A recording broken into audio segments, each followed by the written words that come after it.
ya, Kospera sedikit berbeda. Kami menyampaikan kita akan menyambut 1 Oktober, yaitu pengumuman kenaikan gaji. Assalamualaikum warahmatullahi wabarakatuh. Yang terhormat Bapak Konsul Jenderal Republik Indonesia di Hongkong, Bapak Riki Suhendar, Bapak dan Ibu Konsul Koordinator Fungsi di kalangan KJRI Hongkong, dan teman-teman pekerja migran Indonesia yang kami banggakan, perwakilan dari seluruh organisasi WNI dan PMI di Hongkong. Selamat datang kami ucapkan pertama-tama di kegiatan dialog interaktif pelayanan dan pelindungan pekerja migran Indonesia di Hongkong. Jadi acara pada pagi hari ini akan menjadi forum untuk kita semua antara KJRI dan perwakilan ormas untuk berbagi, sharing pandangan, masukan dan juga saran serta yang selalu melimpahkan nikmat, ya, sehat terutama pada kita semua, sehingga kita bisa hadir berkumpul pada pagi hari ini dalam keadaan sehat, tidak kekurangan satu apapun. Dan saya menyampaikan dari lubuk hati yang terdalam apresiasi, terima kasih ke teman-teman semua hadir ya pagi ini juga dengan kita di sela-sela hari libur teman-teman. Kita mengambil waktu 1-2 jam untuk berdialog, berdiskusi, mengupdate apa yang terjadi di Hongkong, apa yang dilakukan oleh KJRI Hongkong, apa juga yang dihadapi teman-teman semua, sehingga kita semua dapat saling memperoleh informasi secara akurat. Teman-teman semua, sebelum nanti saya menyampaikan sedikit tentang kegiatan pelayanan dan pelindungan yang dilakukan oleh KJRI Hongkong, utamanya selama pandemi COVID sejak 2020 sampai 2022 saat ini, saya ingin mengenalkan anggota keluarga baru, keluarga besar KJRI Hongkong. Pertama yaitu Ibu Anggi, konsul polisi kita yang baru menggantikan Pak Agung yang telah menyelesaikan masa tugas di Jakarta saat ini. Bu Anggi ya, di sana di sebelah kiri, mungkin bisa ke depan dulu supaya dikenal. Walaupun Bu Anggi sudah mulai melakukan tugas, ini Bu Anggi. Ya. Nah, yang kedua yang masih fresh tiba yaitu Pak Raymond. Pak Raymond Ali adalah konsul kejaksaan kita. Yang menggantikan Bu Inenge yang telah kembali ke Jakarta saat ini. Jadi saat ini tim Satgas Pelayanan Perlindungan Warga Negara kita di Hongkong telah lengkap dengan kehadiran Bu Anggi dan Pak Raymond. Terima kasih Pak Raymond, Pak Anggi. Baik, sekalian, seperti kita ketahui bahwa pelayanan perlindungan warga negara Indonesia di luar negeri ini merupakan amanah konstitusi kita, ya. Di mana negara harus hadir, wajib hadir. Nah, dalam konteks Hongkong kita hampir sebagian besar 150.000 warga kita yang berada di Hongkong, sebagian besar adalah pekerja migran Indonesia. Nah, sejak saya tiba di Hongkong pun visi misi KJRI Hongkong dalam hal pelayanan perlindungan kita selalu mengedepankan sinergitas. Ya. Ada 2 aspek utama yang saya kedepankan, yaitu pelayanan prima bagi seluruh warga negara Indonesia dan termasuk juga para pekerja migran Indonesia. Apa yang dimaksud pelayanan prima? Pelayanan prima adalah pelayanan yang murah, cepat, ya, tanpa birokrasi. Jadi benteng utama kita ya, dalam melindungi diri kita sendiri. Namun tetap kita KJRI Hongkong akan terus bekerja sama dengan seluruh ormas yang ada di Hongkong ini untuk melakukan pemberdayaan warga negara Indonesia. Nah, apabila dikaitkan dengan aspek tadi perlindungan, kita lihat ya, di data yang kita miliki sebagai informasi teman-teman semua, sejak 2019 sampai 2022 ini pengaduan permasalahan yang masuk ke KJRI ada sejumlah 6.053 pengaduan ya, dari berbagai aspek. Kita lihat di 2019 di bawah 1.000, tapi mengalami peningkatan justru di saat pandemi COVID. Kita bisa pahami mengapa di pandemi COVID lalu pengaduan meningkat ya, karena berbagai kendala akses yang terjadi, baik yang dialami teman-teman di dalam selama pekerjaannya dengan majikan maupun juga dengan otoritas di Hong Kong. Nah, untuk itu KJRI selalu berupaya merespon secara cepat ya, selain kita membuka kantor ya, pelayan kantor secara rutin, tapi juga kita aktifkan hotline WhatsApp, bahkan melalui media sosial itu pun selalu kita respon. Lanjut. Nah, tadi pengaduan permasalahan apa saja yang masuk ke KJRI Hong Kong ini teman-teman harus kita lihat sama-sama. Hampir seluruh permasalahan dari klaster yang kita coba buat, masalah tenaga kerjaan yang masih mendominasi. 53% pengaduan yang masuk ke KJRI masih berkutat di masalah ketenaga kerjaan. Kasus lainnya terkait pidana, ya, masalah pidana 10%. Ini di tahun ini, tahun 2000 saya pantau di 2021-2022 meningkat, ya. Karena situasi COVID lagi, dan juga karena teman-teman juga banyak yang tertipu, ya, terperdaya. Ini yang perlu kita selalu lakukan edukasi. Lalu permasalahan keimigrasian, ini juga. Ya, teman-teman, kita tahu beberapa kasus ya, di imigrasi, di pengadilan, kita selalu aktif memberikan pendampingan. Mengapa? Karena teman-teman perlu dibilang advokasi. Kita bicara dengan pengacara di Hong Kong, bagaimana strategi melakukan pembelaan. Ya, terlepas dari kasus yang dihadapi, apakah itu kesalahan pekerja migrannya ataupun bukan. Tapi yang pasti kita akan pastikan hak-hak hukum, apa konsuler dari setiap warga kita yang bermasalah hukum itu diperoleh, diterima sesuai dengan hukum setempat tentu saja. Itu yang kita reach out langsung ke permasalahan. Nah, yang terutama yang penting adalah lalu kita melakukan pendekatan. Tadi sebelum acara saya bicara dengan beberapa teman ya, Mbak Chongtring, Mbak Michael, dan Mbak Wahyu semua, bahwa ini yang kita pandang penting, bagaimana kita dalam koridor hukum setempat ya, kita melakukan upaya maksimal melakukan pendekatan kepada pemerintah setempat, antara lain dengan labor sudah pasti. Labor adalah merupakan mitra kita utama, lalu imigrasi, ya, lalu Food and Health Bureau. Selama pandemi COVID, Food and Health Bureau memegang peran penting. Ya. Kita selalu melakukan pembahasan isu-isu yang terkait dengan langsung dengan pekerja migran. Dan karena terkait peraturan, kita juga secara elegan kita bicara juga dengan LEGCO, dengan Legislative Council. Legislative Council ini sebagai informasi memiliki perhatian yang cukup besar kepada pekerja migran kita ya. Teman-teman di mata pemerintah Hong Kong ini sangat baik ya, positif. Jadi saya sangat bangga karena teman-teman semua menunjukkan performance yang menunjukkan perilaku yang sangat baik. Jadi ini juga masukan bagi kita semua. Ya.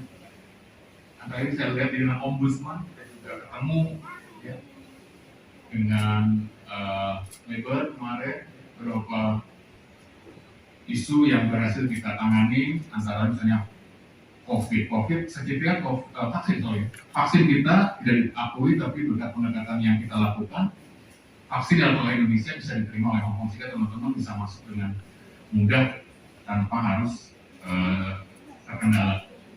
Lanjut. Nah, ini juga tadi beberapa isu yang selalu kita angkat, yang saya tahu persis menjadi juga concern ataupun perhatian dari teman-teman semua. Ya. Ini di berbagai level, di level saya maupun di semua, di levelnya gue, di working level, kita lakukan terus penetrasi. Terus tanpa bosan-bosannya ya, memang apa saja antara lain penyesuaian upah minimum. Ya. Upah minimum selalu kita suarakan. Ya.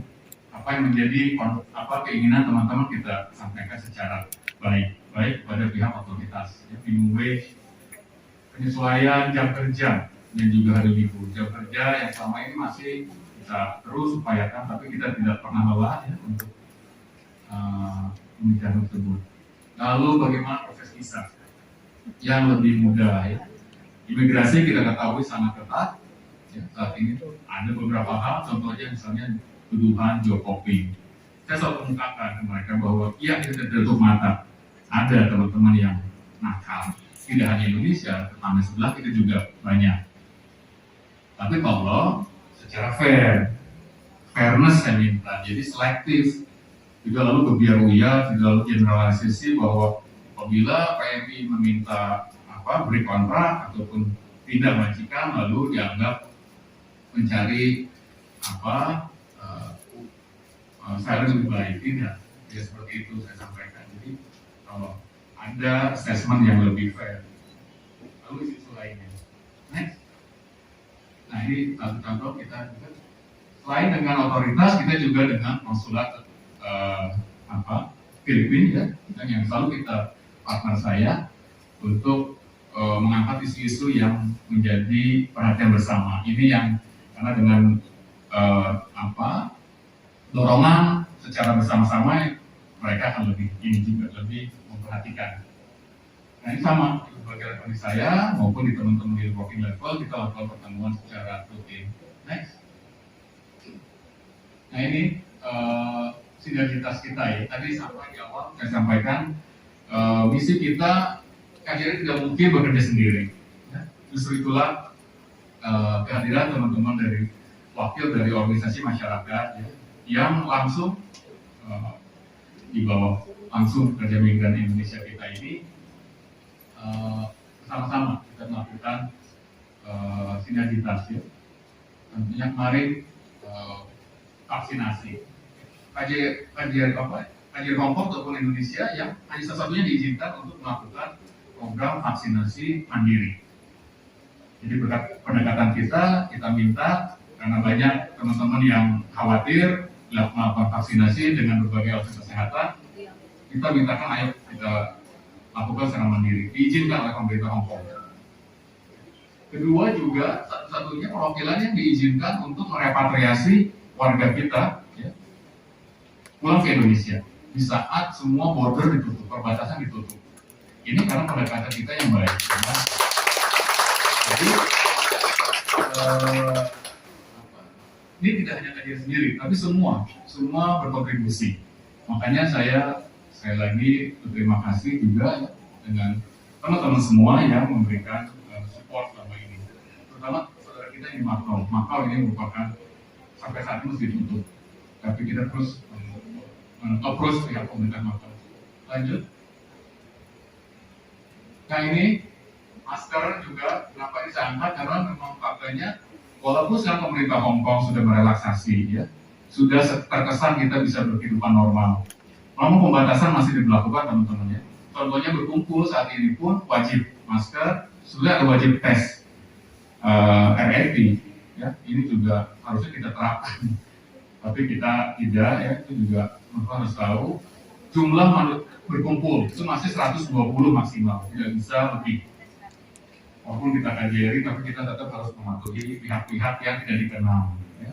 Banyak kejadian kemarin itu sudah kita tindak, dalam arti kita lapor, kita koordinasi dengan otoritas bandara. Banyak ya warga-warga Indonesia ya yang bertanggung jawab, mereka menawarkan bantuan tapi meminta uang. Lalu teman-teman karena tidak tahu, lalu ingin cepat, terima aja, lalu padahal dia mengutip uang, ya. Bahkan bukan dari pihak otoritas. Jadi kalau nanti sebarluaskan, jangan pernah menerima tawaran apapun dari pihak-pihak yang tidak dikenal di Bandara Hongkong, ataupun menerima titipan, jangan pernah ya. Banyak kasus nanti kita bahas, kasus-kasus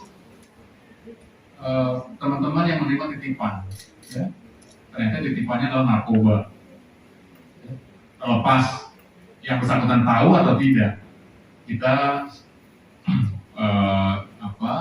tidak lalu menutup mata, tapi juga terlepas tahu atau tidak jangan menerima. Ya. Apalagi dengan jumlah iming-iming imbalan tertentu, ya. Jadi jangan pernah. Nah, lanjut. Ini paket sembako dan obat-obatan kemarin ya, selama 2020 sampai saat ini masih, terutama teman-teman saudara kita di Makau. Di Makau selalu masih kita lanjut untuk koordinasi, ya, untuk pembagian kebutuhan pokok. Lanjut. Nah, terakhir, ini pembuka teman-teman semua. Jadi teman-teman semua, tadi sekilas apa yang dilakukan, ya, oleh KJRI Hongkong terkait pelayanan perlindungan. Untuk itu saya sekali lagi menyampaikan apresiasi, ya, yang sangat tinggi kepada teman-teman organisasi yang hadir pada pagi hari ini untuk memberikan masukan, saran, ya, kepada kita. KJRI sangat terbuka, kita tidak alergi dengan kritik ataupun masukan, malah ini menjadi penyemangat bagi kita di KJRI ini untuk memperoleh informasi input apa yang diharapkan, dirasakan oleh teman-teman semua. Jadi jangan sungkan-sungkan, tapi kritik yang membangun, ya, yang santun, yang bisa kita sama-sama carikan solusi.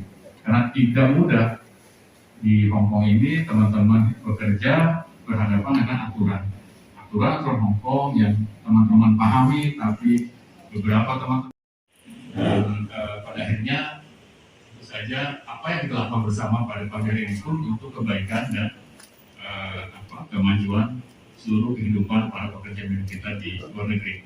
Demikian saya akhiri kata pembuka saya. Nanti kita lanjutkan dengan dialog interaktif. Wabillahi taufiq wal hidayah. Wassalamualaikum warahmatullahi wabarakatuh. Data-data palsu. Pada saat kami tidak tahu peraturan di negara penempatan. Setuju? Setuju. Yang ketiga, peraturan ketetapan yang diberlakukan kedatangan di Hongkong. Banyak majikan dan PMI yang lalai. Kami juga mendorong ini mengenai tes PCR yang selama karantina di hotel dan karantina mandiri, majikan dan PMI lalai tidak melakukan tes wajib PCR. Kami mendorong lagi KJRI untuk berbicara dengan agensi dan memberitahu PJTKI di Indonesia bahwa peraturan di Hongkong berubah-ubah, selalu berubah-ubah. Pengiriman harus dipahami, benar-benar dipahami untuk melakukan tes wajib PCR setelah karantina mandiri. Yang ketiga, Pospera sedikit berbeda. Kami menyampaikan kita akan menyambut 1 Oktober, yaitu pengumuman kenaikan gaji. Namun di sini Pospera bersama rekan-rekan menyuarakan bahwa upah minimum yang harus kita terima 6.500 minimal. Dan uang makan kami suarakan $90 Hongkong per hari. Itu yang bisa saya sampaikan. Semoga KJRI Hongkong konsisten untuk melayani dan melindungi pekerja migran Indonesia di Hongkong. Terima kasih. Wabillahi taufiq wal hidayah. Assalamualaikum warahmatullahi wabarakatuh. Jadi kami menginginkan kalau bisa uang makan itu direalisasikan nyata. Usulan yang kedua, dengan adanya pandemi ini ekonomi di Indonesia semakin hari semakin terpuruk, meskipun kuat, ada kekuatan di sana.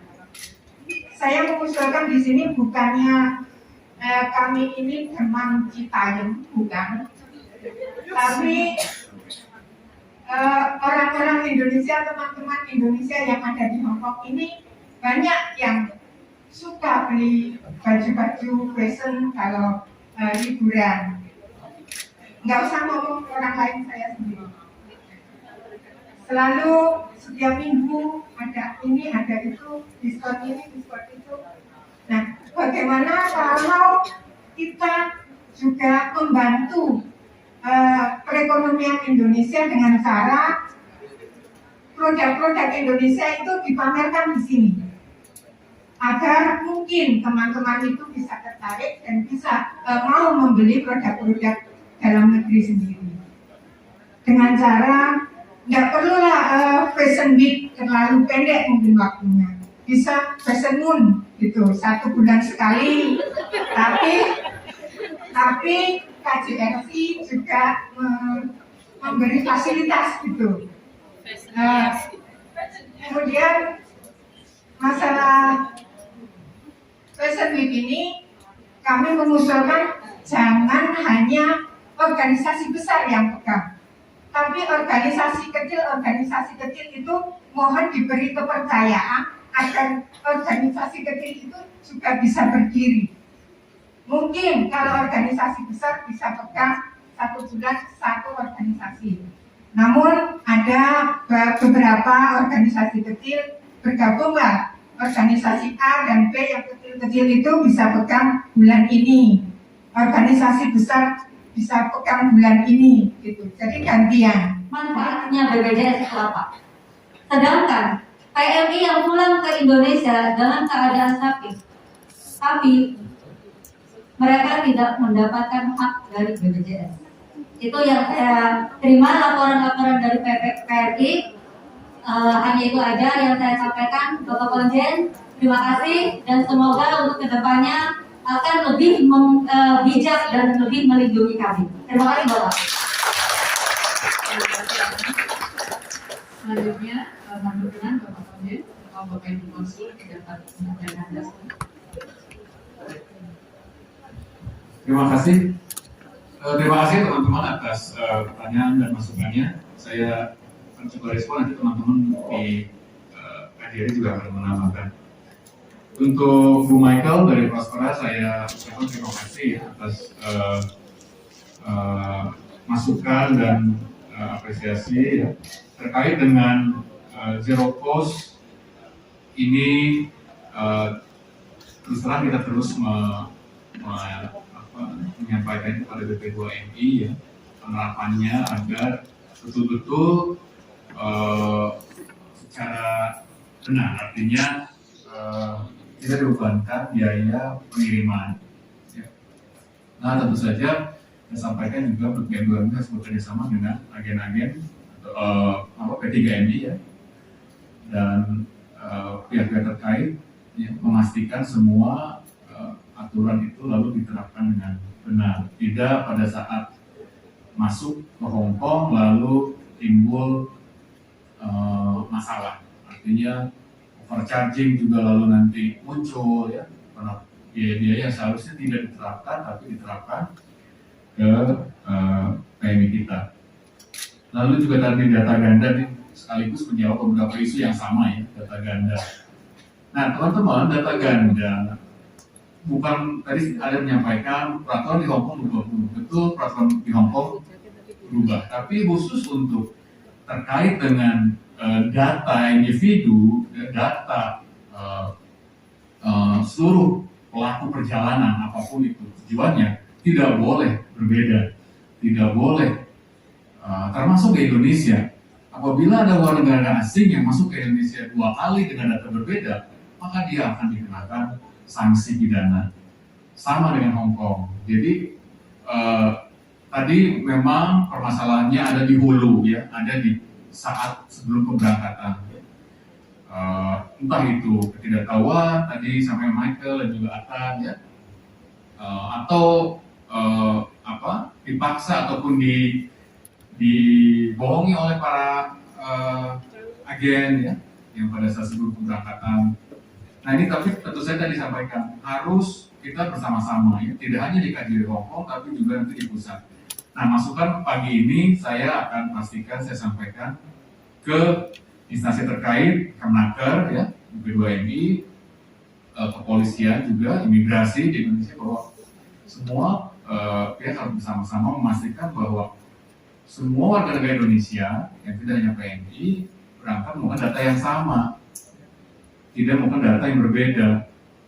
Di Hong Kong sudah datanya sudah digital, tidak mungkin tidak ketahuan.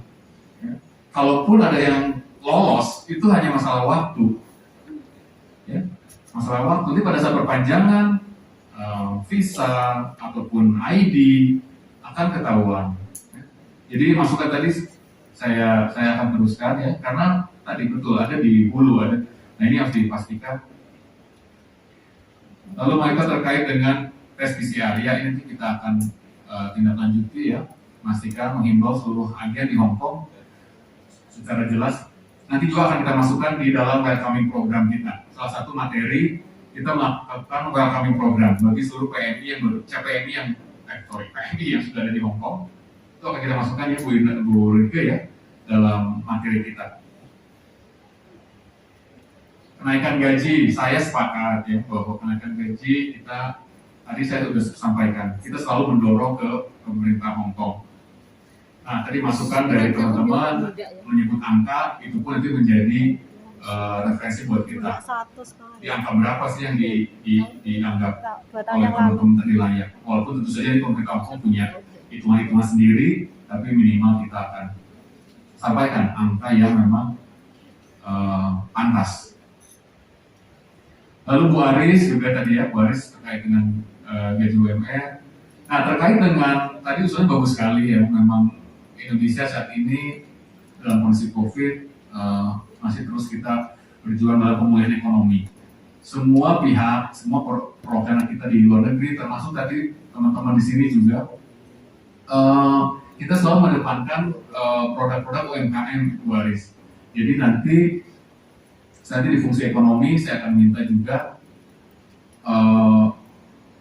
promosi-promosi ya, produk-produk kita, dan memang kita selalu mengedepankan produk UMKM.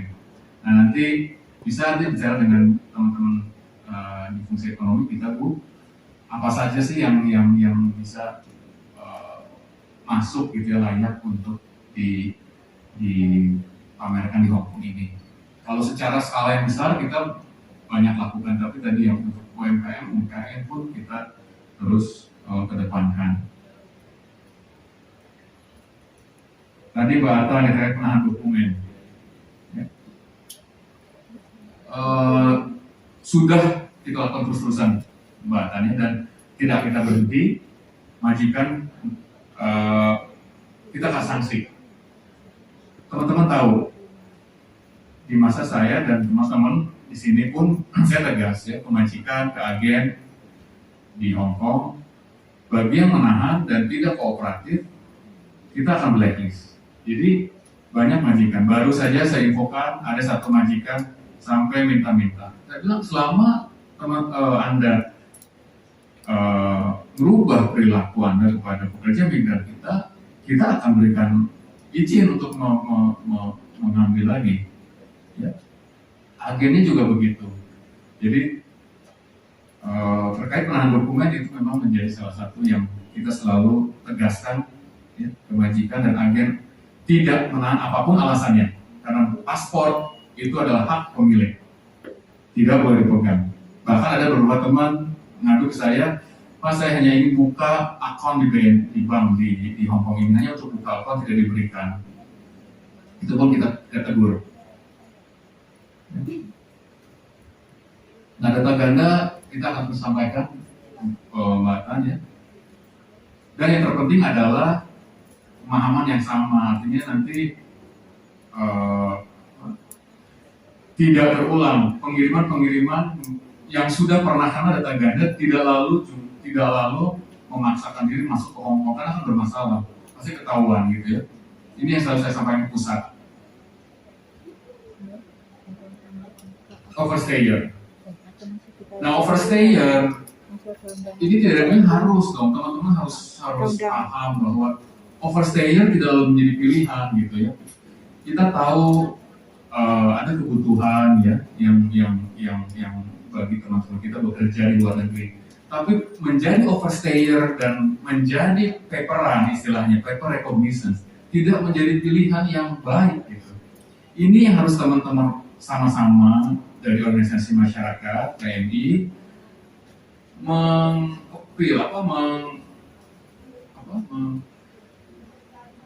mensosialisasikan, menggugah teman-teman semua jangan mengambil pilihan menjadi overstayer. Harus itu. Jangan tidak lalu menjadi hal yang didorong ke kita. Ayo dong bicara dengan pemerintah Hongkong agar overstayer dilegalkan. Nggak mungkin. Nggak mungkin itu kalau mendorong itu pada kita. Jadi ayo kita edukasi bersama. Ya. Tidak boleh overstayer itu menjadi pilihan untuk tinggal di luar negeri, mencari pekerjaan. Hanya masalah waktu lagi-lagi. Ya. Apalagi paperan. Ini menjadi pintu masuk permasalahan lebih berat, kriminal yang lebih berat. Kasus ditangani oleh KJRI, narkoba, menjadi kurir narkoba, selalu meningkat. Ya. Dan kita pun tidak tinggal diam. Konsul kejaksaan, konsul kepolisian, teman-teman di Satgas Perlindungan, di bawah BSI juga turun tangan langsung. Ya. Mendekati otoritas tempat. Tapi sebenarnya itu tidak ini ya, bahwasannya dari awal sih dicegah gitu, tidak boleh teman-teman pada saat menjadi overstayer tertangkap lalu meminta menjadi paperan. Tidak boleh.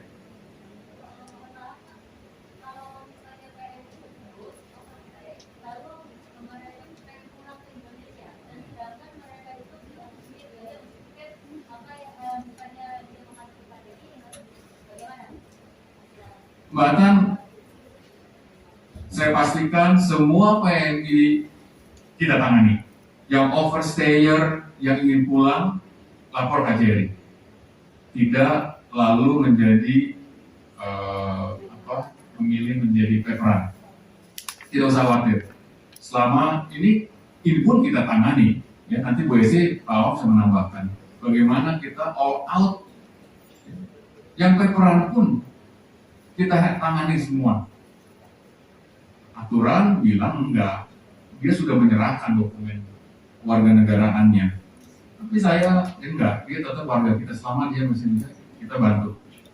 Nah, jadi, tapi tolong kita sama-sama tetap meminta teman-teman jangan lalu menjadi pilihan gitu ya. Nanti tahu.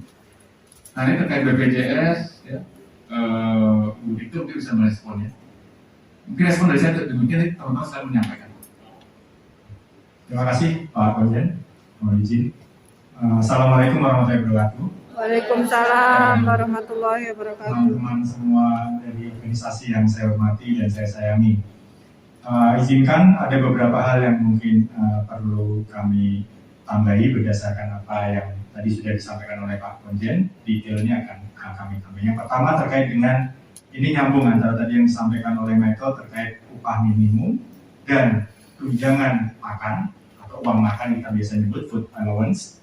Kemudian dari YPAB terkait uang makan kenapa tidak ada. Nah ini ada beberapa yang mungkin perlu kami luruskan. Tadi Pak Konjen sudah menyampaikan bahwa setiap kami ketemu dengan institusi Hong Kong pada level apapun dan apapun institusinya selama ini terkait dengan kesejahteraan pekerja migran Indonesia, mau itu Labor Department, mau itu tadi Legislative Council yang merumuskan undang-undangnya, kami selalu menyuarakan hal ini. Ini adalah menu utama.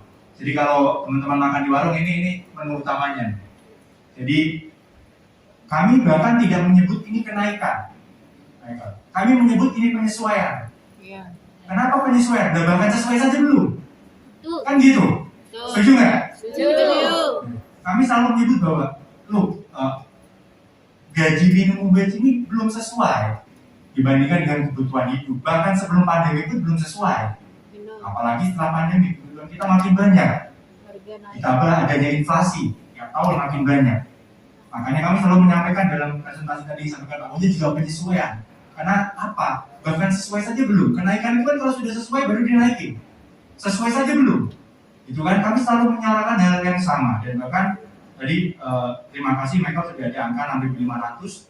2 tahun yang lalu kalau tidak salah tahun 2020 waktu meeting dengan Labor, tadi ada foto Bu Esi dan Pak Wedi sedang meeting itu 2021 bulan Juli atau Agustus. 2020 itu kami bahkan pernah menyebut angka walaupun sifatnya hanya kisaran saja tanpa ada detailnya, itu di angka 7.000 20 tahun yang lalu untuk penyesuaiannya.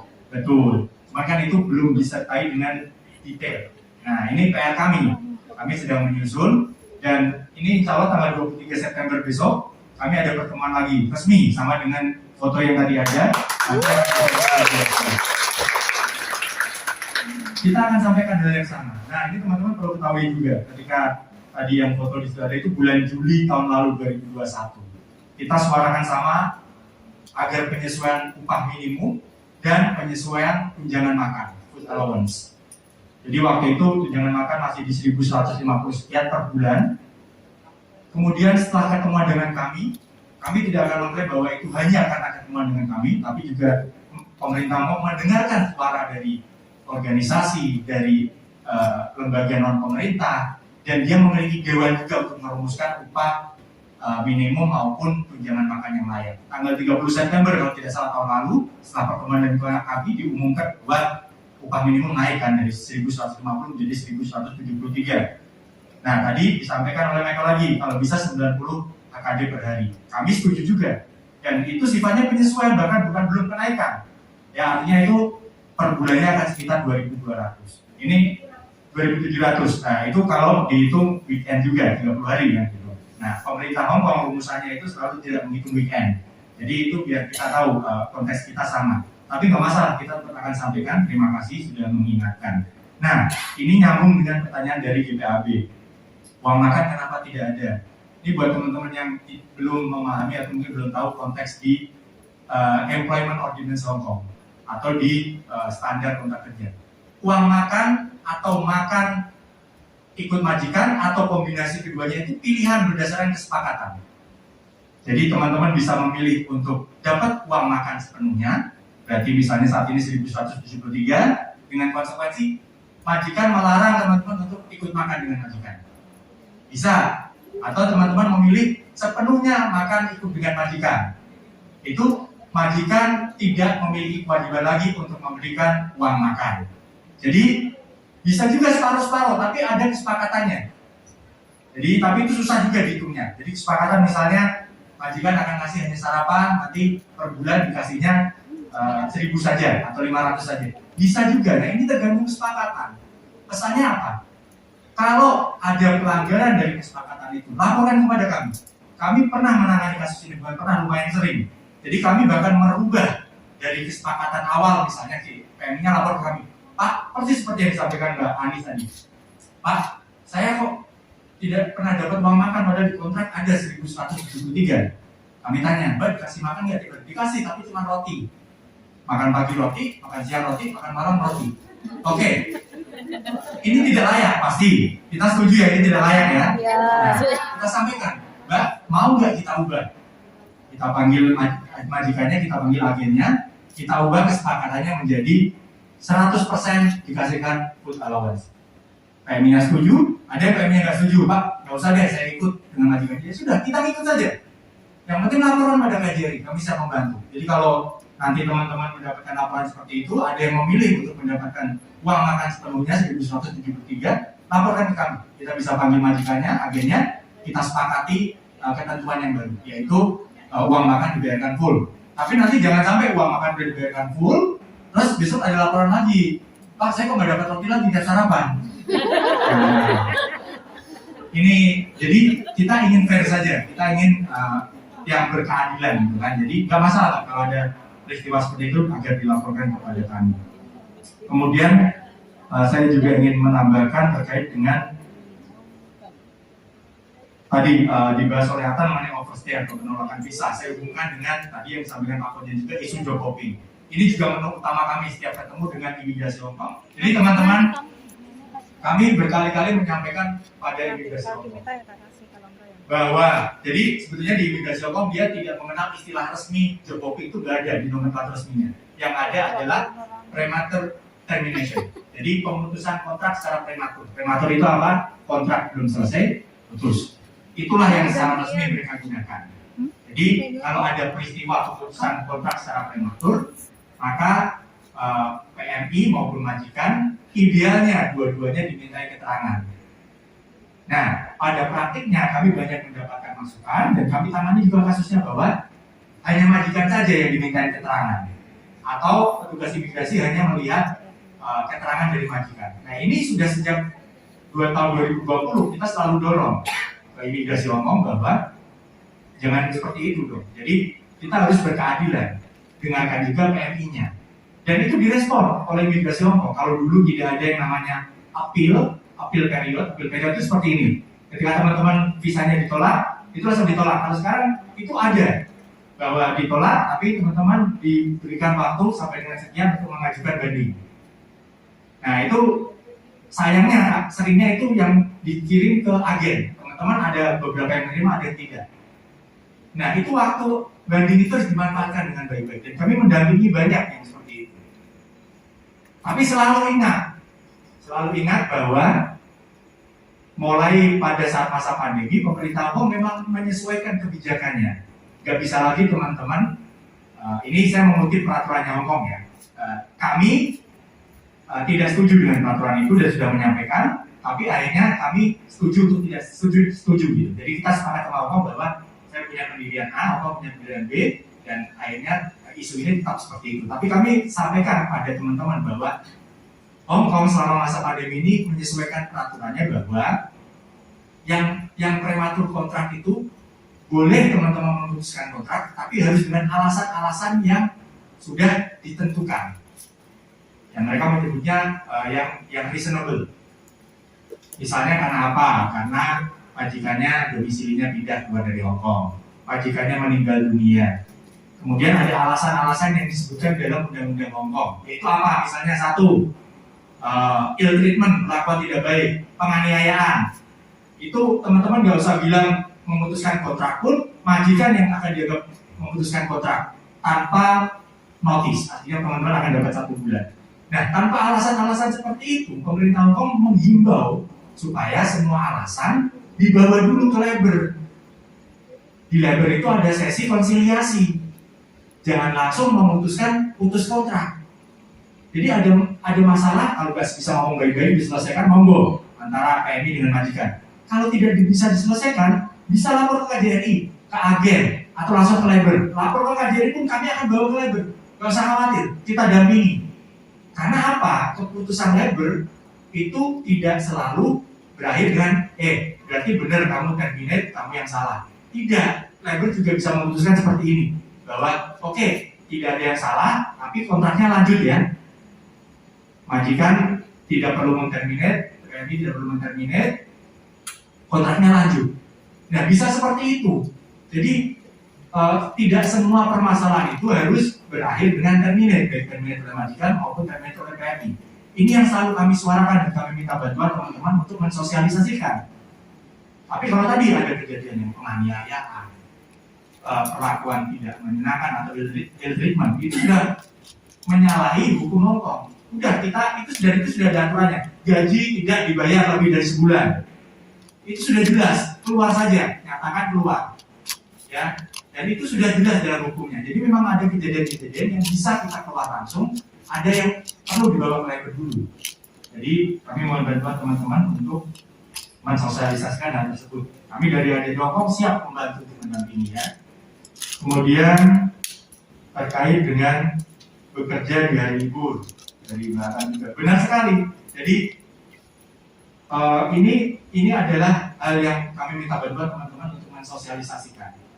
Ini banyak teman-teman yang tidak tahu aturan ini yang menganggap bahwa sebelum berangkat ke Victoria Park nyuci piring dulu atau nyiapin sarapan dulu, setelah pulang sore masih nyuci piring dulu, itu adalah hal yang wajar. Tidak, itu salah.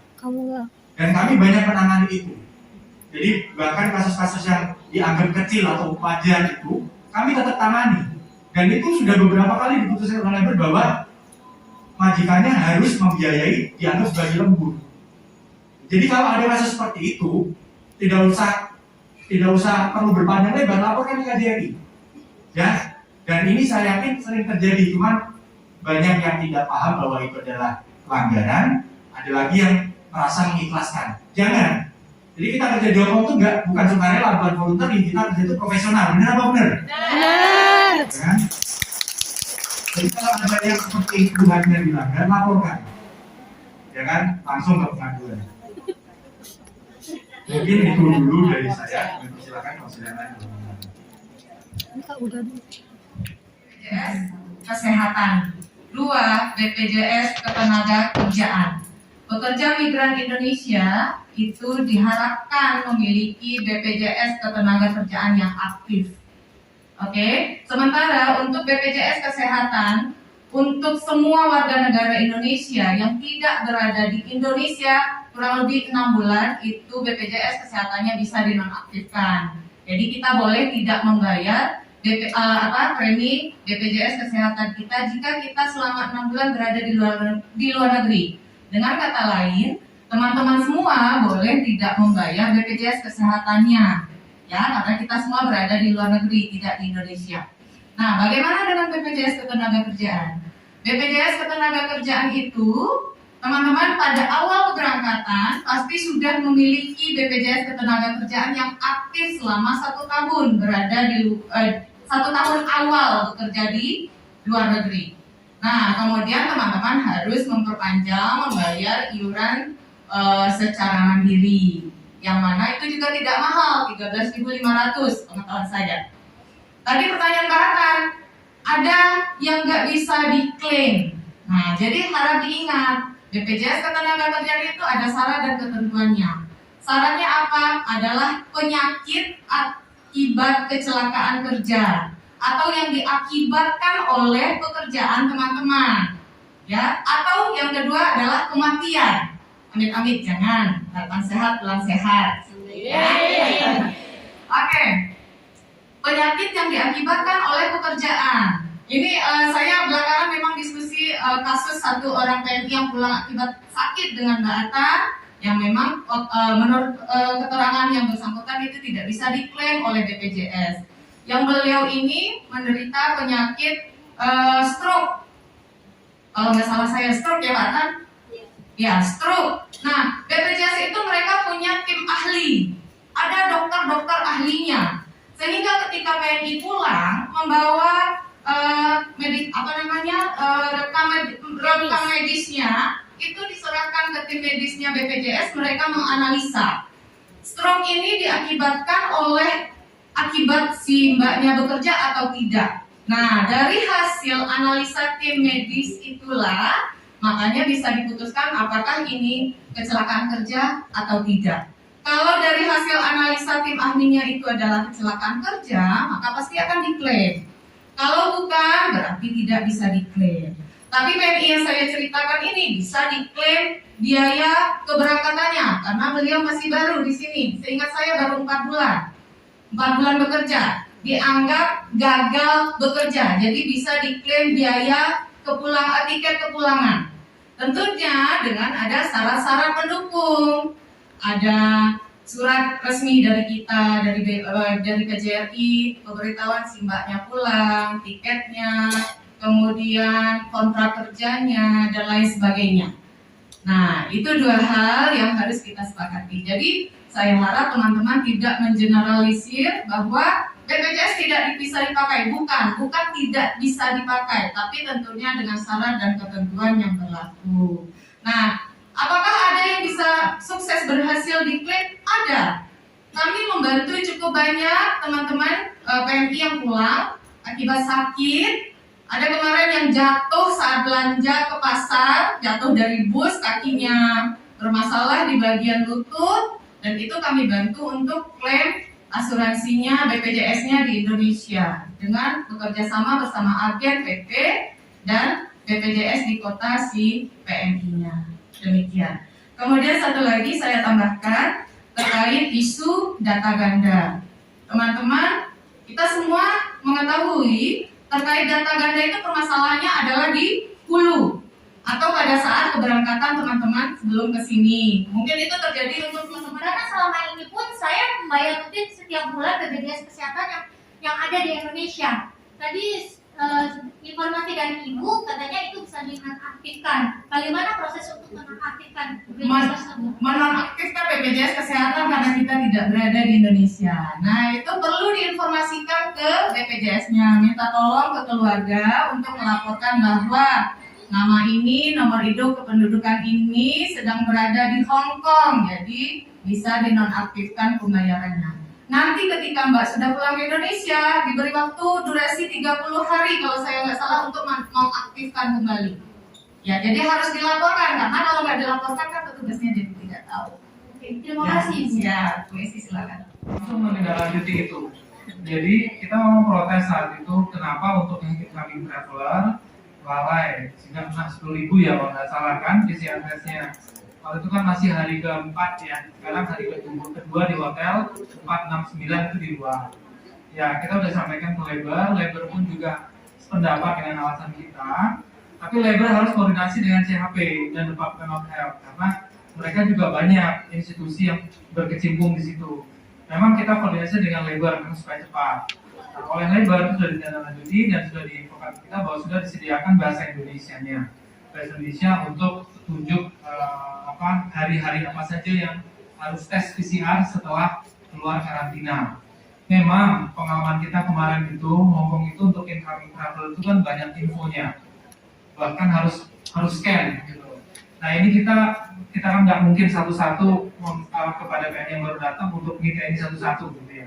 Nah ini tugasnya agen, makanya kita memerlukan hubungan rekan kita, mitra usaha agen. Kita juga paralel dengan itu, kita hubungi agen supaya tolong diingatkan untuk PCR itu hari 4, 6, 9 itu apa saja tanggalnya. Nah itu sudah dibuatkan so far oleh labor, oleh CHP, Health, bahasa Indonesianya. Tapi nanti ini kita kontrol apakah efektif atau enggak, sehingga kalau bisa masih ada yang miss dikit, nah ini perlu ini. Itu satu. Yang kedua, secara pembelaan itu juga dimungkinkan untuk PMI yang kena denda tadi itu untuk pembelaan. Kemarin saya diinfokan minggu lalu oleh labor ada 9 yang terkena denda PCR lalai, tapi kemudian mereka dimungkinkan untuk appeal ke Department of Health. Dan alhamdulillah clear karena alasannya memadai. Kita nggak diinfo alasan memadai itu apa, kita sedang cari tahu, tapi 9 kasus itu akhirnya tidak di-withdraw setelah ditarik ke awalnya. Tapi ada juga interesting case yang lain di hotel terus lalai PCR. Ada juga yang seperti itu. Terus tanya apa? Ternyata ketiduran. Capek banget, baru datang dari kampung sampai sini tiduran. Satu kamar berdua. Dua-duanya ketiduran. Dari gedor-gedor oleh PCR officer nggak bangun-bangun. Nah ini tapi kemudian mendapat penjelasan akhirnya tidak menjadi kasus seperti itu. Ya kita ini proses untuk terus tertangani. Memang tidak ada yang kemudian langsung perfect ya 100% hilang atau apa. Tapi ini step by step kita kontrol supaya juga Hongkongnya juga nggak miss juga. Sebenarnya mungkin tambahan tentang PCR test Pak. Belum sempat dibahas ya, khususnya untuk isu-isu yang tadi belum sempat dibahas dan maksimal izin untuk 2 pertanyaan saja supaya untuk kesempatan teman-teman yang lain juga. Terima kasih. Terima kasih Bu Ayu. Assalamualaikum warahmatullahi wabarakatuh. Selamat siang Bapak Ibu sekalian, salam sejahtera, Om Swastiastu, Namo Buddhaya, salam kebajikan. Perkenalkan saya Judy dari Forum Komunitas Cilacap. Yang pertama yang saya sampaikan adalah rasa terima kasih yang sebesar-besarnya kepada KJRI Hongkong karena pada fakta yang sampai kepada kita bahwa pelayanan berbasis perlindungan yang disampaikan atau dilakukan oleh KJRI Hongkong telah benar-benar bisa kita rasakan. Ada beberapa pertanyaan yang ingin saya sampaikan. Yang pertama, terkait masalah ketenagakerjaan di masa pandemi COVID-19 ini, Pak. Banyak sekali kasus-kasus dari teman-teman PMI yang sampai kepada kami dari Forum Komunitas Cilacap terkait masalah pemutusan kerja secara sepihak yang dilakukan oleh pemberi kerja atau employer atau majikan kepada teman-teman PMI yang mengalami positif COVID. Itu yang pertama. Kemudian teman-teman yang diputus kontraknya ketika mereka mencoba untuk mengajukan libur. Seperti kita tahu di awal-awal pandemi banyak sekali para majikan yang paranoid memberikan libur bagi pekerjanya, dan banyak dari kita yang merasa tertekan, kemudian nekat meminta libur, dan endingnya adalah kemudian diputus kontrak. Ini yang masalah yang sering kita sampaikan kepada kami, dan mohon kepada pihak KJRI Hongkong untuk melakukan pendekatan kepada majikan ataupun juga kepada agensi. Karena teman-teman di luar dari komunitas itu biasanya mereka lebih percaya kepada agensi, Pak. Dan ketika mereka menyampaikan kepada agensi tidak berpihak kepada mereka. Itu apa yang sering dialami. Jadi mereka dipaksa diputus kontrak secara sepihak, kemudian dipaksa untuk pulang, iya saja karena mereka tidak tahu apa yang harus disampaikan. Jadi mohon kepada KJRI untuk bisa melakukan pendampingan atau sosialisasi atau apapun itu Pak untuk agensi dan majikan agar lebih bisa manusiawi kepada teman-teman PJ bahwa mereka juga butuh untuk istirahat ataupun juga ketika positif COVID bagaimana atau yang harus bisa disampaikan agar teman-teman juga bisa mendapatkan pelayanan ketika mereka sakit. Itu yang pertama Pak. Kemudian masalah berikutnya adalah terkait tentang keimigrasian.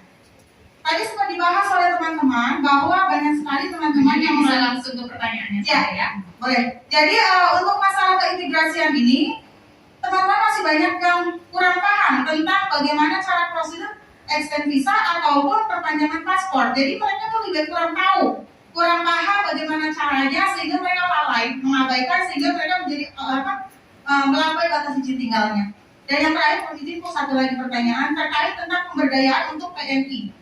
Pemberdayaan untuk PMI KJRI sudah memiliki program exit, tetapi yang kami rasakan adalah bahwa kurang ada follow up untuk itu. Karena bagaimanapun juga teman-teman PMI ini sangat butuh untuk follow up-nya Pak, tidak hanya sekedar program-program saja. Tadi juga sempat disinggung oleh Mbak Aris terkait tentang program UMKM.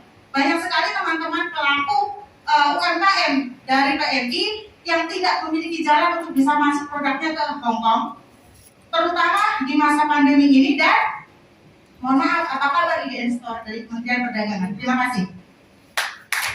Terima kasih. Selanjutnya, Wahyu. Baik, terima kasih sebelumnya atas waktunya yang terhormat Bapak Komjen beserta jajaran. Langsung saja saya Wahinara dari Dermawan Hongkong ingin menyampaikan beberapa aspirasi dan masukan kepada KJRI Hongkong. Yang pertama soal ketenaga kerjaan, pada prinsipnya kami mendukung upaya teman-teman untuk menuntut kenaikan gaji, tapi ada satu poin yang ingin kami tambahkan, yaitu kenaikan gaji untuk semua kontrak, bukan hanya kontrak yang baru. Setuju? Setuju. Kemudian kami juga memohon kepada KJRI untuk membuka dialog tripartit khususnya terkait kasus overcharging, karena meskipun setelah BP2MI sudah menetapkan peraturan kepala badan nomor 214, pada faktanya banyak sekali korban-korban overcharging sampai saat ini. Jadi mohon untuk mengajukan dialog tripartit antara PMI, Kemenaker, BP2MI, Asosiasi P3MI dan Asosiasi Agen. Kemudian saya ingin menyampaikan kepada Bu Dika tentang data EKTKLN yang tidak muncul. Karena beberapa waktu yang lalu ada salah satu PMI dari Sulawesi yang gagal terbang dan ditolak karena tidak muncul data EKTKLN. Dan ini pertanyaan juga bagi imigrasi, apakah EKTKLN sampai saat ini masih dipertanyakan karena masih ada yang gagal terbang karena EKTKLN. Kemudian cukup, ada lagi? Masih ada lagi Bu, bentar. Singkat ya Mbak. Soal transparansi publik Pak, tadi Pak Riki menyampaikan tentang agen dan majikan yang digaji oleh KJRI. Tapi selama ini kita tidak pernah melihat atau mendengar KJRI mempublis berapa agen yang di blacklist, berapa majikan yang di blacklist, dan siapa saja agen yang sudah mendapatkan lisensi. Ini tentunya penting buat kami. Ketika kami akan memperbarui kontrak, kita harus mencari agen yang baik. Jadi tidak terjebak dengan agen-agen yang sudah disesuaikan. Terima kasih. Kemudian untuk pelayanan pengaduan, akhir-akhir ini banyak sekali pengaduan tentang piutang ya Pak ya. Tapi ketika mereka melakukan pengaduan ke KJRI, ini mendapatkan jawaban yang kurang nyaman karena dijawab bahwa KJRI tidak memfasilitasi atau tidak bisa membantu persoalan tentang piutang. Nah, tentang piutang sudah dapat kita isunya. Kalau ada tambahan lagi. piutang ini, jika ini adalah perkara data, misalkan mereka KJRI tidak bisa membantu, tapi setidaknya berikanlah solusi atau arahan kemana mereka harus Ya, dan apa oke. yang harus. Ya, Terima kasih. Mbak. Terima kasih. Selanjutnya. Ya, terima kasih. Assalamualaikum warahmatullahi wabarakatuh. Perkenalkan, nama saya Jenab. Saya dari Kabar Bumi, Keluarga Besar Buruh Migran Indonesia. Mungkin dari teman-teman asing ya nama ini, dan saya sendiri dari koordinatornya. Langsung aja pada pertanyaannya. Dari pengalaman saya ini kan dulu di Hong Kong pulang 2013 ya. Kemudian renew lagi, baru kesini itu 6 bulan. Jadi saya ini alumni COVID, di mana proses-proses masa COVID itu sangat melelahkan dan stres mental dan lain sebagainya. Yang ingin saya menceritakan di sini pengalaman saya ini, termasuk juga bagaimana masa-masa selama di karantina, di mana semua teman-teman yang mayoritas satu PT sama saya ini ex Hong Kong, tetapi majikan cari sendiri nih. Majikan santri sendiri, kita semua bisa langsung ke pertanyaannya, maaf ya. Majikan cari sendiri dan semua Supaya teman-teman lain bisa terus kemudian terus kemudian kita dibebankan biaya potongan yang sama dengan kayak seperti newcomer. Ya, jadi artinya kita dibebankan 6 bulan potongan. Terkait data agen yang gratis. Bahwa Wahyu bisa dilihat di daftar di website kita ataupun di medsos kita, data agensi terakreditasi. Kalau agensi sudah di blacklist, itu tidak akan muncul lagi di data kita. Itu diupdate oleh kita. Agensi-agensi yang nakal, yang kita tindak, ya, itu otomatis kita langsung cabut dari list kita. Jadi ini tinggal kelihatan. Teman-teman kalau tadi kan konteksnya teman-teman bisa memilih agen yang terakreditasi.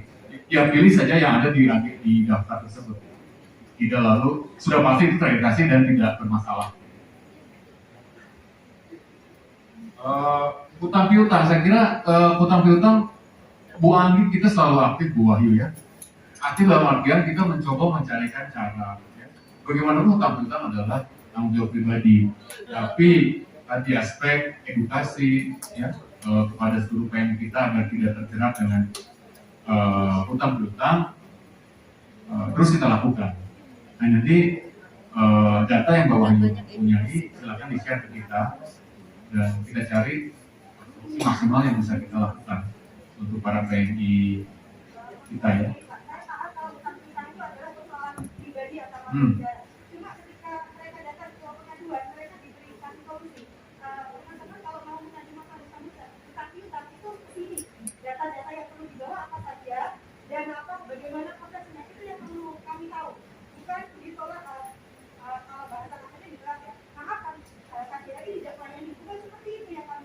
Oh, kalau ada yang bilang seperti itu kasih tahu saya, Bu Wahyu. Setahu saya KJRI tidak pernah kita lalu menolak semua, nggak pernah. Kalau ada yang bilang begitu kasih tahu saya. Nanti kasih tahu saya. Ditolak oleh KJRI.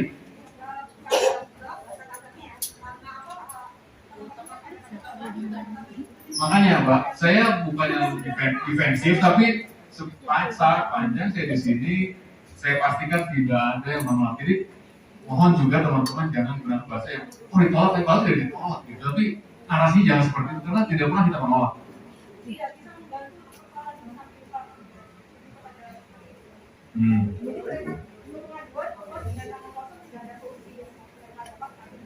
Boleh, nanti bicara ya saya.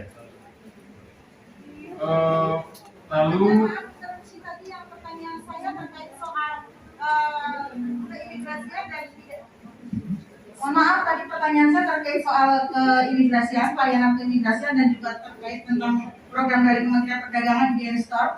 Oh iya, nah terkait dengan prosedur ekspor visa paspor, saya kira nanti kita akan terus selalu sampaikan Bu proses prosedur perpanjangan paspor ya. Pak Firman nanti diulangi kembali Pak Firman di berbagai program kita, tolong di program kopi instan ataupun di berbagai program sosialisasi kita. Pembuatan paspor saat ini KJRI sudah melakukan online. Jadi perpanjangan paspor harus online. Tapi saya paham bahwa teman-teman ada beberapa kasus yang yang mendadak ataupun urgent karena harus perpanjang visa, paspor masih berlaku 1 tahun lagi, ketentuannya adalah minimum 6 bulan. Itu kita bantu. Ya, jadi kasus per kasus jadi tidak bisa lalu teman-teman harus paham bahwa kita bekerja pada aturan, ada sistem yang kita lakukan sehingga lebih baik layanannya. Nah, tapi untuk kasus tertentu kita tangani, nah, termasuk extend visa ke pemerintah Hong Kong. Itu akan nanti masukkan juga menjadi ke program kita ya, supaya teman-teman PMI lebih paham bagaimana memperpanjang visa baik secara digital ya, di visa maupun langsung dengan imigrasi Hong Kong. IDN Store kita aktif Bu, boleh dicek di website. Nanti saya. Tapi sosialisasinya sepertinya kurang Pak, karena itu salah satu solusi ya di era e-commerce dan di era positif COVID seperti ini Pak Dedi. Jadi untuk sosialisasi ke teman-teman masih agak kurang karena itu salah satu perlindungan yang melakukan kebijakan Pak daripada Dari laporan. Baik, terima kasih Bu Judi. Baik, terima kasih Bu Judi. Nanti kita akan sampaikan terus di berbagai program kita untuk pemanfaatan IDN Store. Dari kabar bumi terkait dengan biaya pemotongan, makasih Bu, nanti jadi masukan buat kita untuk kita bahas kembali ya di beberapa forum dengan. Dan untuk agen-agen ataupun di sini yang nakal pun tolong infokan ke saya, laporkan Bu, karena dengan tanpa lapor kita nggak bisa bergerak. Pelayanan kurang responsif ya dari KJRI Hong Kong. Baik, nanti khusus untuk kasus per kasus kita tangani ya, khususnya teman-teman yang perlu, karena ini perlu koordinasi Bu, kalau terkait dengan otoritas Hong Kong setempat, tidak semata-mata lalu kita yang tidak responsif, tapi nanti kita akan tingkatkan kembali. Masukan untuk adanya posko informasi di berbagai transportasi publik, nanti saya coba bicarakan dengan otoritas Hong Kong. Money laundering itu. Yang kedua adalah Hong Kong ID ganda seperti yang tadi sudah disebutkan oleh Ibu Rika, di mana sudah beberapa kasus masuk dan alhamdulillah teman-teman di sini jika mengalami Hong Kong ID ganda, diharapkan yang pertama adalah jangan panik. Ikuti prosesnya. Karena Anda tidak dipenjara, tetapi pada prosedurnya Anda harus mengikuti BAP atau interview di lantai 41 imigrasi Wan Chai, dan itu paling tidak 2 jam, dan Anda menerjemahnya, ya. Dan itu saya himbau kepada KJRI Hong Kong untuk memberikan pengarahan tentang doktrin Miranda. Jadi teman-teman harus memahami tentang doktrin Miranda. Terus selanjutnya setelah di Wan Chai, teman-teman akan diarahkan ke Kowloon Bay, itu menunggu panggilan via telepon. Dan jangkanya kapan, itu imigrasi yang menentukan, kita tidak tahu. Jadi sewaktu-waktu nomor Anda harus aktif untuk ditelepon. Kalau Anda di hari-hari tersebut tidak mampu, maka teman-teman boleh menyampaikan alasannya dan menyampaikan kepada majikannya. Di sini tugas KJRI adalah mengkoordinasikan menjadi mediator penyambung lidah kepada majikan yang mungkin teman-teman kurang berbahasa Inggris. Dan selanjutnya denda 1.000 ini dibayarkan di Kowloon Bay. Bisa juga, dan nanti sidangnya di Satin, semuanya sidangnya di Satin ya. Dan prosesnya kurang lebih 6 bulan sampai 8 bulan. Jadi teman-teman mungkin yang mengalami Hong Kong ID ganda ini adalah yang mana PMI pernah ke Hong Kong di tahun 2000 sampai 2005 di bawah sebelum biometrik. Karena pernah ada pergantian data di sana. Jika mungkin terminate kemudian proses oleh PT diganti data ya. Jadi ini mungkin Hong Kong ID kalian akan ganda, bukan paspor ganda saja, tetapi Hong Kong ID ganda. Kalau 2000 sampai 2005 di KJRI data Anda tidak terlihat. Terus untuk selanjutnya adalah masalah review data di Kowloon Bay. Immigration melalui human trafficking. Ini diaktifkan tahun 2017 oleh imigrasi Hong Kong yang mungkin saya sudah share kepada Bapak Erwin terdahulu tentang draft ini, dan KJRI masih belum membahasnya karena mungkin karena anak-anak bagi PMI yang mana sudah pernah bekerja di Hong Kong, kemudian Anda memutus kontrak dan pulang di Indonesia, take a break lebih dari 6 bulan, di saat kembali itu akan mendapatkan surat panggilan untuk interview di Kowloon Bay. Dan mungkin ini Google. Dan itu di Kowloon Bay itu harus face to face di hari biasa, jam kerja. Mungkin membutuhkan mediator komunikasi kepada majikan, Bu. Dan untuk isu selanjutnya mungkin hanya ini saja, selain yang lainnya sudah disebutkan oleh teman-teman. Terima kasih sebelumnya. Assalamualaikum. Selanjutnya berikutnya silakan. Ini ada.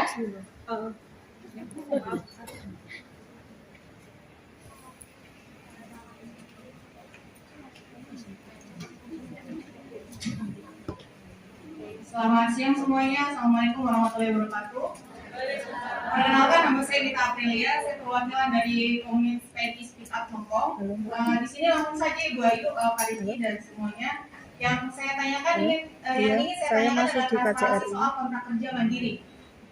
Karena memang tahun ini saya sudah 2 kali menggunakan kontrak kerja mandiri dan tahun ini saya berpindah dari kontrak kerja mandiri menggunakan agensi.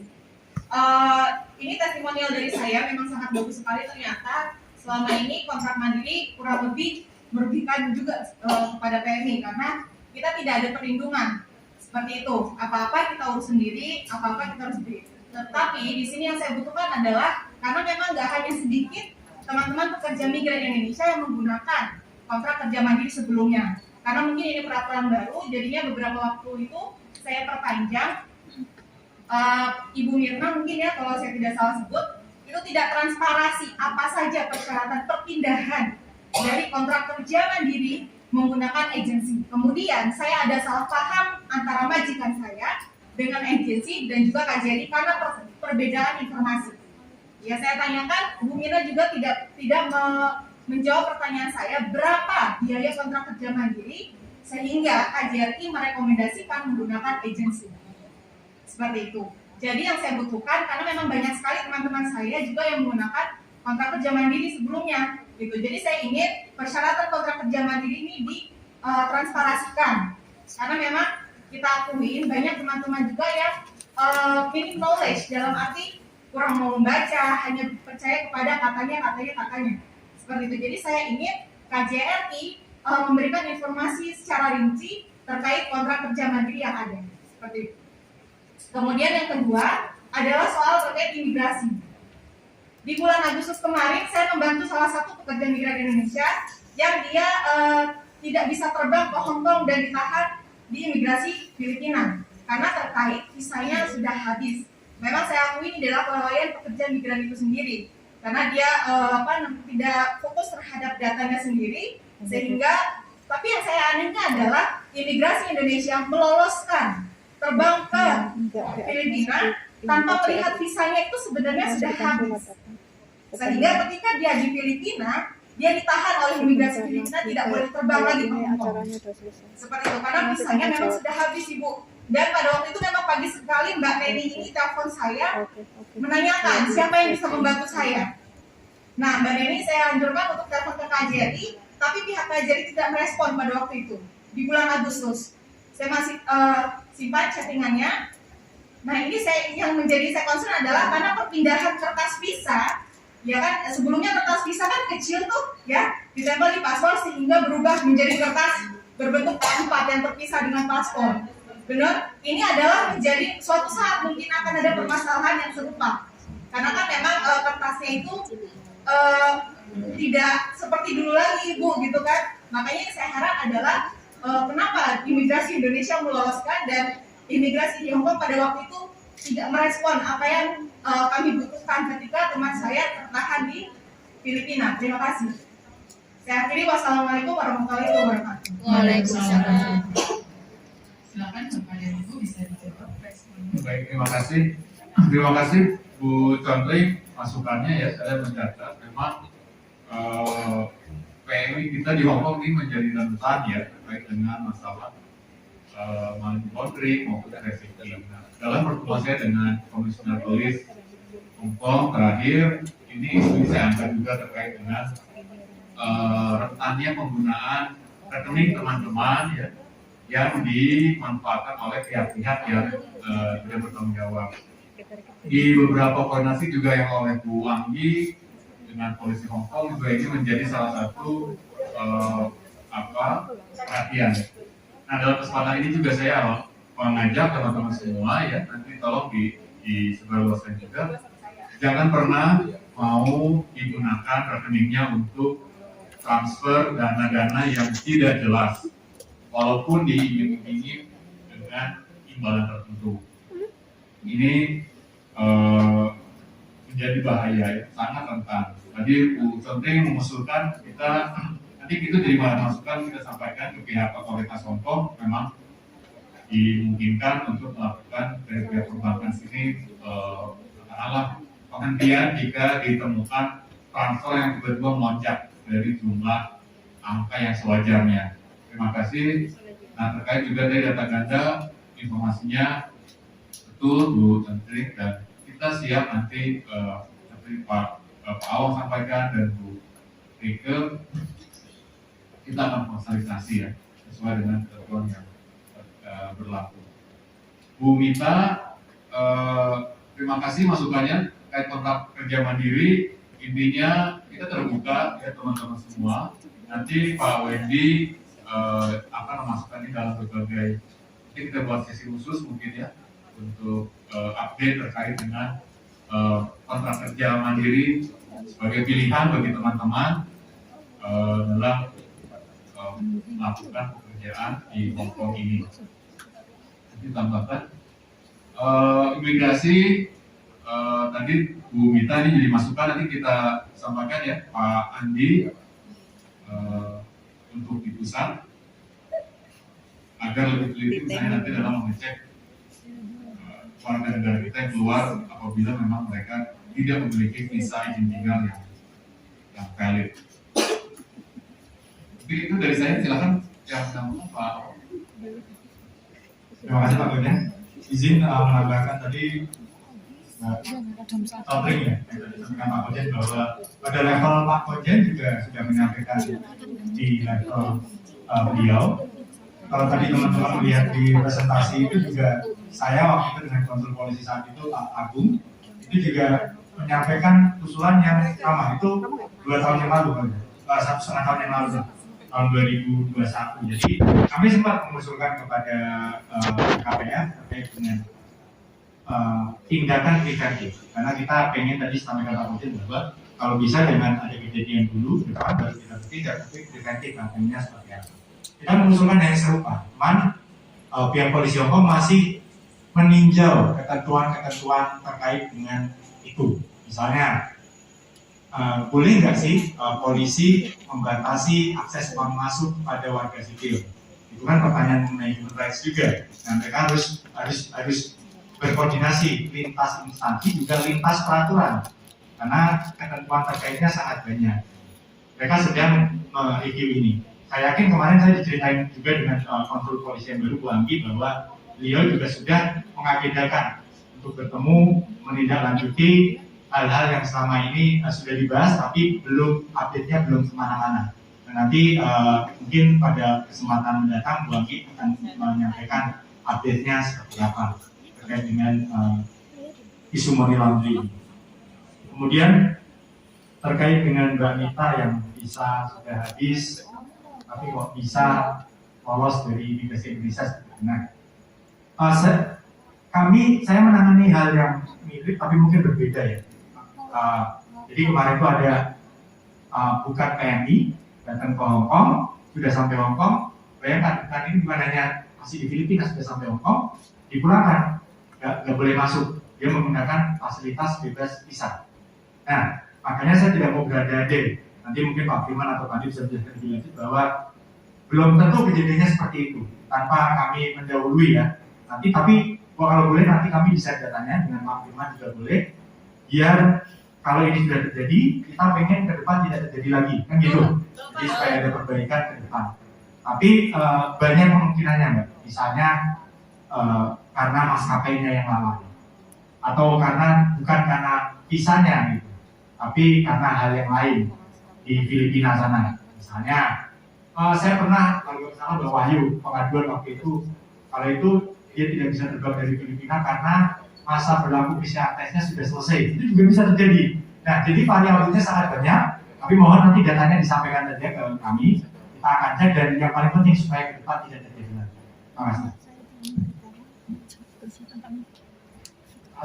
Keterangan mandiri, terima kasih Mbak. Nanti masukannya nanti kita coba buatkan apa supaya lebih jelas, nggak salah silang paham ya di loket. Nanti kita coba akan buatkan satu itu untuk petunjuknya, misalnya mau kontrak mandiri, lalu mau mantan kontrak mandiri mau menjadi agen, itu sangat sederhana, proses sudah banyak kita proses. Dan tapi saya yakin pasti ada satu dua yang masih ya salah paham. Nanti kita buatkan untuk step by stepnya dan mohon ya semua teman-teman diimbau agar dibaca itu. Kalau sudah kita buatkan nggak dibaca ya kan cuma juga ya. Ya, itu dibaca kita lihat bersama. Dengan demikian kami tutup acara pada pagi hari ini. Terima kasih. Wassalamualaikum warahmatullahi wabarakatuh. Dan kepada teman-teman